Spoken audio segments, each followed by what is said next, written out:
Hello नमस्कार दोस्तों, स्वागत है आपके अपने YouTube channel DS Rajput education में। तो साथियों, आज आप लोग देखने वाले हैं साइंस यानी विज्ञान के महत्वपूर्ण क्वेश्चन आंसर। साथियों, जैसा कि आपको पता ही होगा कि आपका जो सुपर टेट का पेपर होता है उसमें आपका विज्ञान का पोर्शन आता है और विज्ञान से संबंधित क्वेश्चन पूछे जाते हैं। तो आज आप लोग देखने वाले हैं विज्ञान के 30 महत्वपूर्ण क्वेश्चन आंसर। तो साथियों, इससे पहले के क्वेश्चन आपको प्रोवाइड करा दिए गए हैं। अगर आपने वो वीडियो नहीं देखी है तो आप लोग वीडियो में जा करके उसको देख सकते हैं, या आप लोग चाहें तो डिस्क्रिप्शन बॉक्स में इसकी लिंक दे दूंगा, वहाँ से भी आप लोग इसको देख सकते हैं। तो आशा करूंगा कि आप लोग ये क्वेश्चन आंसर पूरा का पूरा करेंगे और सभी क्वेश्चनों का आंसर भी देते चलेंगे। ठीक है, अगर वीडियो अच्छी लगे तो लाइक कर देना। अगर आप लोग इसी प्रकार से और भी वीडियो देखना चाहते हैं तो चैनल को जरूर सब्सक्राइब कर लें, साथ में बेल आइकन को भी जरूर प्रेस कर लें। तो चलते हैं साथियों, वीडियो को स्टार्ट करते हैं। तो मैं हूं आपका अपना दोस्त और होस्ट देशराज सिंह राजपूत, आपके अपने YouTube channel DS Rajput education में। तो चलते हैं, पहला क्वेश्चन देखते हैं। यहाँ पर दिया हुआ है, दूरदृष्टि से पीड़ित व्यक्ति की स्पष्ट दृष्टि की जो न्यूनतम दूरी होती है वो कितनी होती है, आपको बताना है। क्या पूछा गया है? दूरदृष्टि से पीड़ित व्यक्ति। ठीक है, तो 20 सेंटीमीटर, 24 सेंटीमीटर, 25 सेंटीमीटर से अधिक, या फिर 15 सेंटीमीटर। तो साथियों, आपको अगर आंसर पता है, आता है, तो आप लोग जरूर इसका कमेंट बॉक्स में आंसर बताते चलिएगा। ठीक है, तो क्या होगा इसका राइट आंसर? दूरदृष्टि से पीड़ित व्यक्ति की स्पष्ट दृष्टि की जो न्यूनतम दूरी होगी वो कितनी होगी। तो साथियों, पहले तो आपको इसका आंसर बता दें। इसका जो राइट आंसर होगा वो हो जाएगा आपका 25 सेंटीमीटर से अधिक उसकी न्यूनतम दूरी होगी। ठीक है, तो दूरदृष्टि दोष में जो व्यक्ति होता है उसको दूर की वस्तुएं स्पष्ट दिखाई देती हैं, किंतु क्या होता है, निकट की जो वस्तुएं होती हैं वो दिखाई नहीं देती हैं। ठीक है, इस दोष में इस दोष से पीड़ित व्यक्ति की जो स्पष्ट दृष्टि की जो न्यूनतम दूरी होती है वो 25 सेंटीमीटर या 25 सेंटीमीटर से अधिक की होती है। ठीक है, नेक्स्ट क्वेश्चन देखते हैं। नेक्स्ट क्वेश्चन में क्या पूछा जा रहा है? नेक्स्ट क्वेश्चन में पूछा जा रहा है, होमोसेपियंस किसका वैज्ञानिक नाम है? तो इसका आंसर आपको पता होना चाहिए। ठीक है, आप लोग जरूर कमेंट बॉक्स में बताइएगा, होमोसेपियंस किसका नाम है? बाघ का, मेंढक का, मनुष्य का, या फिर गुलाब का? ठीक है, तो क्या होगा इसका राइट आंसर? तो साथियों, होमोसेपियंस जो नाम होता है वो मनुष्य का नाम होता है, यानी कि वैज्ञानिक जो नाम होता है मनुष्य का वो क्या नाम होता है? होमोसेपियंस होता है। ठीक है, नेक्स्ट क्वेश्चन देखते हैं। शरीर की सबसे बड़ी हड्डी कौन है? तो शरीर की सबसे बड़ी हड्डी कहाँ पर होती है और कौन सी होती है? स्टेपी, फीमर, कशेरुक, या फिर कपाल हड्डी? क्या हो जाएगा इसका राइट आंसर? शरीर की सबसे बड़ी हड्डी कौन होती है? तो इसका जो राइट आंसर होगा, जो शरीर की सबसे बड़ी हड्डी होती है वो होती है आपकी फीमर, यानी कि आपकी जो जांग में होती है वो आपकी सबसे बड़ी हड्डी होती है। ठीक है, तो साथियों, शरीर की जो सबसे बड़ी हड्डी होती है वो फीमर हड्डी होती है, और कहाँ होती है? जांग की वो होती है। ठीक है, फीमर यानी कि पैर के ऊपरी भाग की हड्डी होती है। ठीक है, तो शरीर की सबसे छोटी हड्डी कहाँ पर पाई जाती है? तो वो कान में, कान की होती है हड्डी। ठीक है, कान की सबसे छोटी होती है और सबसे बड़ी वो फीमर की होती है। ठीक है, नेक्स्ट क्वेश्चन देखते हैं। एस्टिग्मेटिज्म एक बीमारी है, तो किसकी है? कानों की, आँखों की, नाक की, या फिर गले की? तो क्या होगा इसका राइट आंसर? इसका जो राइट आंसर हो जाएगा आपका, वो हो जाएगा, जो एस्टिग्मेटिज्म है आपकी जो बीमारी है वो होती है आँखों की। ठीक है, आँखों की बीमारी होती है। तो इसका क्या होता है? इसको अपन क्या कहते हैं? अविंदुकता, यानी कि आँखों की बीमारी है। यह रोग कार्निया और लेंस की वक्रता के दोषों के कारण होता है। ठीक है, इसे अपन भेंगापन भी कहा जाता है। किसको? इसी को। ठीक है, एस्टिग्मेटिज्म को।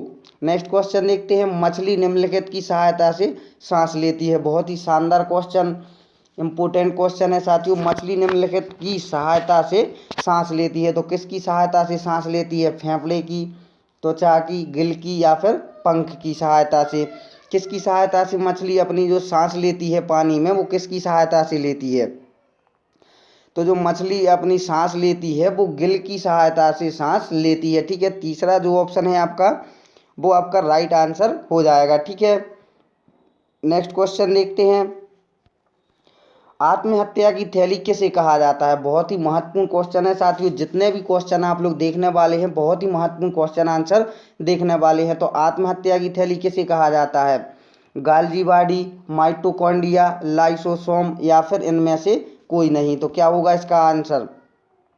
आत्महत्या की थैली किसे कहा जाता है? तो साथियों जो आत्महत्या की थैली कहा जाता है वो कहा जाता है लाइसोसोम को, ठीक है। ये क्यों कहा जाता है? तो जो लाइसोसोम होता है उसको आत्महत्या की शैली कहा जाता है। जो इसकी खोज की थी वो CD दुबे ने की थी, ठीक है। इसका जो कार्य होता है वो कशेरु कोशिकाओं के अंदर अनावश्यक पदार्थों का विघटन करना होता है, और लाइसोसोम का जो निर्माण होता है वो गाल्जी काय में होता है, ठीक है। नेक्स्ट क्वेश्चन देखते हैं, कौन सा जीव मिट्टी की उर्वरता को बनाए रखता है? शानदार क्वेश्चन, इंपोर्टेंट क्वेश्चन। चूहा, केंचुआ, फंजाई या फिर बैक्टीरिया? तो कौन सा जीव है जो जीव मिट्टी की उर्वरता को बनाए रखता है? तो इसका जो राइट आंसर होगा वो आपको केंचुआ पता ही होगा, ठीक है। तो दूसरा जो ऑप्शन है वो आपका राइट आंसर हो जाएगा, ठीक है। नेक्स्ट क्वेश्चन देखते हैं, मानव शरीर का सबसे बड़ा अंग कौन सा है? क्या पूछा गया है? मानव शरीर का सबसे बड़ा अंग आपको बताना है, मस्तिष्क, यकृत, गुर्दा या फिर हृदय? तो क्या होगा इसका राइट आंसर? मानव शरीर का सबसे बड़ा अंग क्या होता है? तो साथियों मानव शरीर का जो सबसे बड़ा अंग होता है वो आपका यकृत होता है, ठीक है। सेकंड जो ऑप्शन है वो आपका राइट आंसर हो जाएगा, ठीक है। नेक्स्ट क्वेश्चन देखते हैं, निम्नलिखित में से कौन सा अम्ल पेट के जीवाणुओं का नाश करता है? अगर आपको आंसर आता है तो आप लोग जरूर कमेंट करते चलिएगा साथियों। बहुत ही शानदार क्वेश्चन है। इसी प्रकार से क्वेश्चन आपके जो सुपर टेट का पेपर होता है उसमें क्वेश्चन पूछे भी जाते हैं। अगर आपने देखा है तब तो आप लोगों को पता होगा, ठीक है, कि इसी प्रकार से क्वेश्चन आंसर पूछे जाते हैं। तो जो अम्ल पेट के जीवाणुओं का नाश करता है वो HCl आपका करता है, ठीक है। जो हाइड्रोक्लोरिक एसिड होता है यानी कि HCl, ठीक है, ये पेट के जीवाणुओं का नाश करता है। वो मानव शरीर में यह अमाशय में पाई जाने वाली क्या होती हैं, छोटी छोटी ग्रंथियों से स्त्रावित होता है, ठीक है। इन ग्रंथियों को कोशिकाओं को ऑक्जिटिक कोशिका भी अपन कह सकते हैं, ठीक है। नेक्स्ट क्वेश्चन देखते हैं, अदरक एक तना है ना कि एक जड़, क्यों है? तो यह भोज्य पदार्थों का संग्रह करती है। इसमें पर्व तथा पर्व संधि होते हैं, या फिर यह जमीन के अंदर होता है या फिर यह जमीन के ऊपर होता है? तो क्या होना चाहिए इसका राइट आंसर? तो इसका जो राइट आंसर होता है, जो अदरक कैसा होता है, यह होता है जमीन के अंदर, ठीक है। तो यह तीसरा जो विकल्प है वो आपका राइट आंसर हो जाएगा। नेक्स्ट क्वेश्चन देखते हैं, निम्नलिखित में से किसे कीट कहते हैं? अब आपको कीट बताना है। कीट किसको कहते हैं? चींटी को, तिलचट्टा को, खटमल को या फिर इन सभी को? तो कीट किसे कहते हैं? जल्दी से आप लोग कमेंट करते चलिएगा दोस्तों, क्या होगा इसका राइट आंसर, ठीक है। तो कीट पतंग अपन इस सभी को कह सकते हैं, ठीक है। चींटी को भी कह सकते हैं, तिलचट्टा को भी कह सकते हैं और खटमल को। यानी कि इसका जो आपका राइट आंसर होना चाहिए वो आपका ये सभी हो जाएंगे, ठीक है।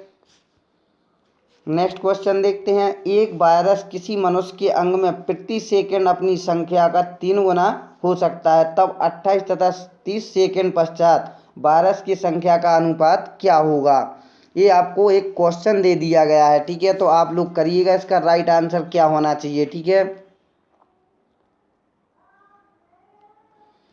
तो साथियों इसमें क्या पूछा गया है कि प्रति सेकंड अपनी संख्या का 3 गुना हो सकता है, तब क्या पूछा गया है? 28 और 30 सेकंड पश्चात वायरस की संख्या का अनुपात क्या होगा, ठीक है। तो क्या हो जाएगा आपका? 30 सेकंड में संख्या होगी 3x आपकी, ठीक है। और 29 सेकंड में, और 30 सेकंड में होगी आपकी 9x, ठीक है। तो क्या होना चाहिए आपका? तो आपका 3 एकम 3 और 3 त्रिका 9, ठीक है। तो ये क्या हो जाएगा आपका? x इंटू 9x, और आपका जो होगा वो 1.9 आपका राइट आंसर आ जाएगा, ठीक है। आप लोग इसको करके भी देख सकते हैं, आप लोग इसका आंसर देख सकते हैं क्या होना चाहिए, ठीक है। तो 1:3 आपका राइट आंसर हो जाएगा। नेक्स्ट क्वेश्चन देखते हैं, निम्नलिखित में कौन विषाणु के द्वारा होने वाली बीमारी है? तो विषाणु के द्वारा कौन सी बीमारी होती है? हैजा, टिटनेस, पोलियो या फिर गोनेरिया, ठीक है। क्या हो जाएगा इसका राइट आंसर? विषाणु के द्वारा कौन सी बीमारी होती है आपकी? तो साथियों जो विषाणु के द्वारा जो आपकी बीमारी होती है वो आपकी पोलियो होती है, ठीक है। तो ये तीसरा जो ऑप्शन है वो आपका राइट आंसर हो जाएगा, ठीक है। तो पोलियो क्या है? पोलियो अथवा शिशु अंगपात विषाणु से होने वाली बीमारी होती है। इनमें क्या होता है, प्राय छोटे बच्चे इस बीमारी से संक्रमित होते हैं। यह पोलियो मिलेटिस नामक विषाणु से होता है। टिटनेस क्लोस्ट्रिडियम टिटानी नामक जीवाणु से होता है। और जो आपका गोनेरिया होता है, क्या होता है, गोनेरिया, ठीक है, गोनेरिया नेसेरिया गोनेरिया नामक जीवाणु से। और जो हैजा है वो वाइब्रियो कालेरी नामक जीवाणु से होता है। ठीक है, तो आपको सभी बता दिए गए हैं। ठीक है, अगर कभी भी कोई भी पूछ लिया जाए तो आप लोग सभी बता सकते हैं। नेक्स्ट क्वेश्चन, निम्नलिखित में से किस विटामिन की कमी के कारण मसूड़ों से रक्त आता है और दांत हिलने लगता है? तो विटामिन ए की कमी से, विटामिन बी की, विटामिन सी या विटामिन डी? क्या होगा इसका राइट आंसर? किस विटामिन की कमी के कारण मसूड़ों से रक्त आता है और दांत हिलने लगता है आपका? तो क्या होगा इसका राइट आंसर? तो साथियों इसका जो राइट आंसर आपका होगा वो हो जाएगा विटामिन सी की कमी से। ठीक है, विटामिन सी की कमी से क्या होता है, आपके जो मसूड़ों से खून आता है और दांत हिलने लगता है। ठीक है, विटामिन सी का रासायनिक नाम क्या होता है? एस्कॉर्बिक एसिड होता है। ठीक है, इसकी कमी से रक्तस्राव की जो प्रवृत्ति है वो बढ़ जाती है। ठीक है, और मसूड़ों से खून बहने लगता है और दांत भी हिलने लगती हैं। ठीक है, नेक्स्ट क्वेश्चन देखते हैं। तो नेक्स्ट क्वेश्चन में क्या पूछा जा रहा है, रक्ताल्पता खून की कमी एक दशा है जो संबंधित है। तो ये किससे संबंधित है आपकी? निम्न हीमोग्लोबिन से, कफकीय संक्रमण से, हार्मोन की अनियमितता से या जोड़ों जॉइंट्स में दर्द से? तो क्या हो जाएगा इसका राइट आंसर? रक्ताल्पता यानी कि खून की कमी। तो क्या होगा इसका राइट आंसर?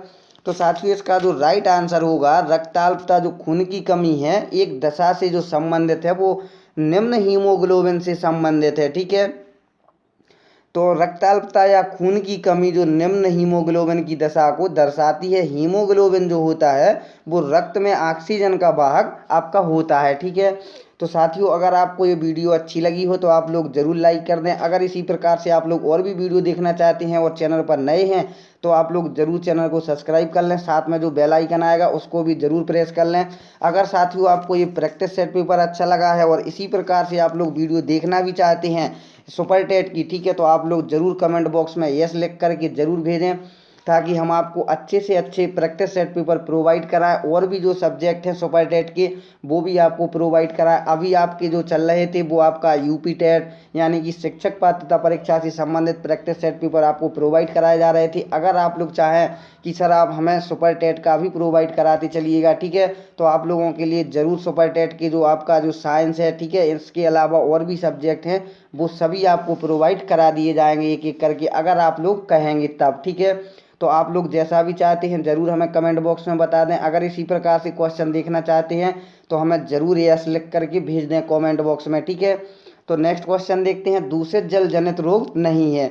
तो क्या पूछा जा रहा है? दूषित जल जनित रोग नहीं है। टाइफाइड, हैजा, पीलिया या फ्लोराइसिस। ठीक है, दूषित जल जनित रोग कौन सा नहीं है? आप लोग बताइएगा इसका राइट आंसर। तो साथियों जो दूषित जल जनित रोग नहीं है वो हैजा आपका नहीं है। ठीक है, ये क्यों नहीं है? तो जो हैजा है वो विब्रियो कोलोरी नामक जीवाणु से उत्पन्न होता है और ये होता है जो दूषित जल जनित रोग नहीं होता है। क्यों नहीं होता है? किंतु ये जल संक्रामक रोग अवश्य हैं। ठीक है, तो ये आपका दूसरा जो ऑप्शन है वो आपका राइट आंसर हो जाएगा। ठीक है, नेक्स्ट देखते हैं। क्विनैन जिसका प्रयोग सामान्यतः मलेरिया के लिए किया जाता है एक पौधे से प्राप्त होती है। पौधे के किस भाग में से यह औषधि निकलती है? कौन सी? क्विनैन पत्तियों से, फलों से, जड़ से या फिर तने की छाल से? क्या हो जाएगा इसका राइट आंसर? क्विनैन हमें कहाँ से प्राप्त होती है? पौधे के किस भाग से प्राप्त होती है? ये क्वेश्चन में पूछा गया है, तो आप लोग ज़रूर हमें बताइएगा। तो जो क्विनैन नामक जो दवा होती है या निकलती है मलेरिया के लिए लाभदायक होती है, तो ये पौधों के तने की छाल से निकलती है। ठीक है, ये औषधि है आपकी क्विनैन। तो जो क्विनैन है वो दक्षिणी अमेरिका में मूल रूप से पाए जाने वाले पेड़ यानी कि सिनकोना की जो छाल होती है उससे तैयार की जाती है। ठीक है, क्विनैन एक प्राकृतिक श्वेत क्रिस्टलीय एल्कालाइन पदार्थ होता है जिसमें क्या होता है? ज्वर रोधी, मलेरिया रोधी, दर्दनाशक, सूजन रोधी गुण इसमें पाए जाते हैं। ठीक है, तो ये बहुत काम की चीज़ होती है। ये कहाँ पाई जाती है? दक्षिण अफ्रीका में पाई जाती है। ठीक है, सॉरी, दक्षिण अमेरिका में आपकी ये पाई जाती है। ये सिनकोना नामक वृक्ष की तने की छाल से आपको प्राप्त होती है। ठीक है, नेक्स्ट देखते हैं। पिनवर्म है, तो पिनवर्म क्या हो जाएगा? एनकाइलोस्टोमा, नेकेटर, बुचेरिया या एंटेरोबियस? क्या होगा? पिनवर्म।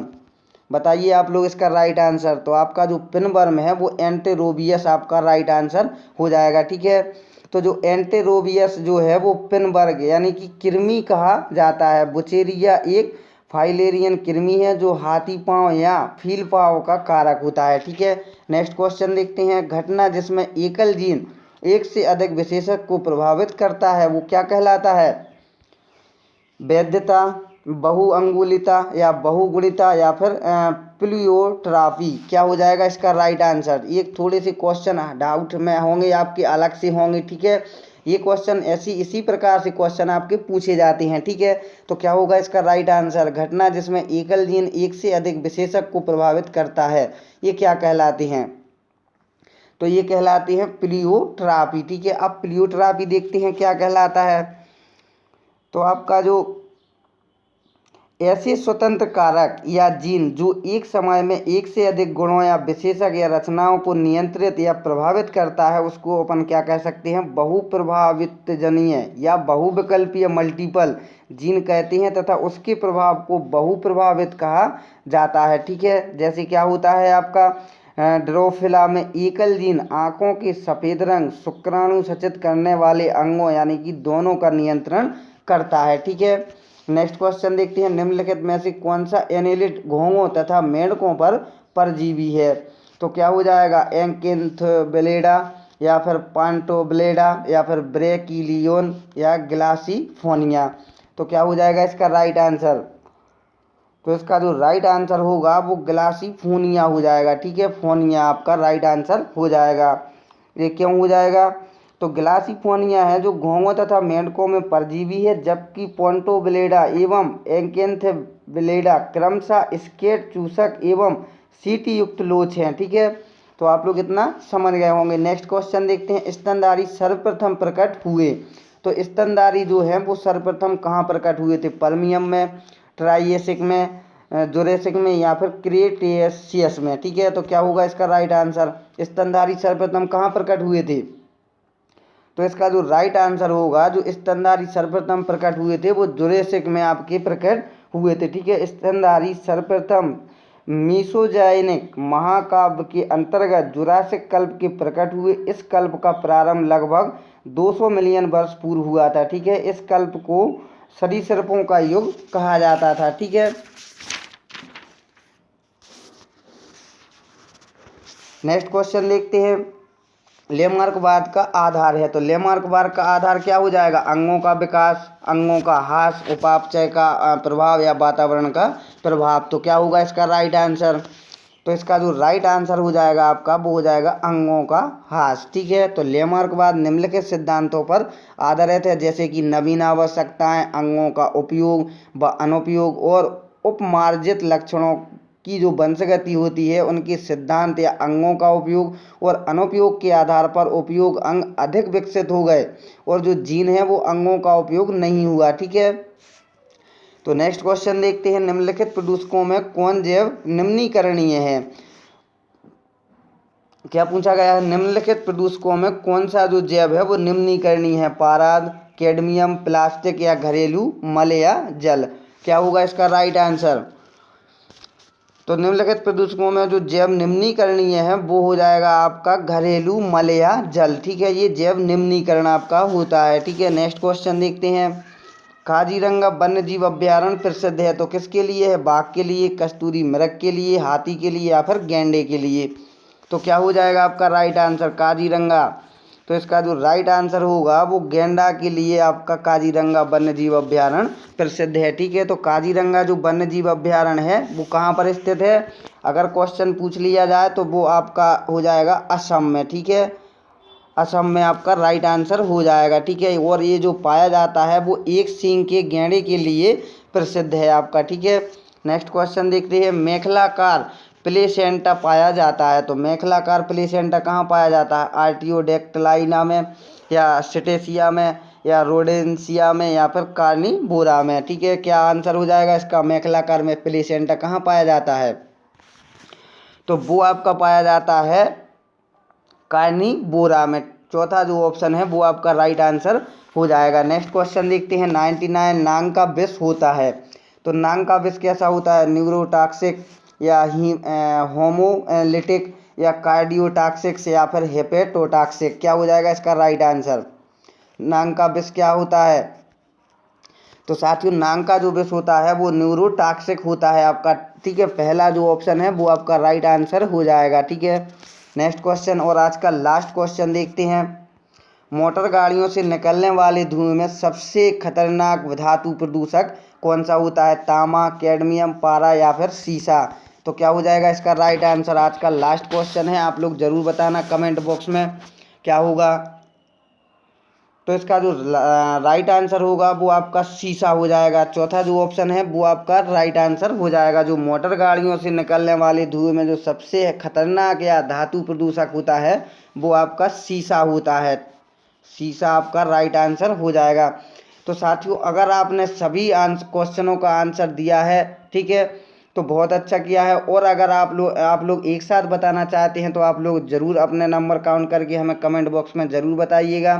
और साथियों अगर आपको वीडियो अच्छी लगी हो तो ज़रूर लाइक कर देना, और इसी प्रकार से और भी वीडियो देखना चाहते हैं तब आप लोग चैनल को ज़रूर सब्सक्राइब कर लें, साथ में जो बेल आइकन आएगा उसको भी प्रेस कर लें और अपने दोस्तों के साथ ज़रूर शेयर करिएगा। ठीक है, अगर आप लोग साइंस के क्वेश्चन और भी देखना चाहते हैं तो आप लोग ज़रूर हमें कमेंट बॉक्स में यस लिखकर ज़रूर भेज दें। ठीक है, इसलिए हम आपको अलग से प्रोवाइड कराते रहेंगे साइंस का प्रैक्टिस सेट पेपर या सुपर टेस्ट से संबंधित जितने भी आपके सब्जेक्ट हैं, जैसे जीके जीएस है, कंप्यूटर है, आपका ये साइंस है। ठीक है, तो ये आपको सभी प्रोवाइड कराते चलेंगे। आप लोग ज़रूर देखना चाहते हो तो आप लोग ज़रूर कमेंट में हमें बताइएगा। अगर आपको प्रैक्टिस सेट पेपर अच्छा लगा है तो ज़रूर लाइक कर दें।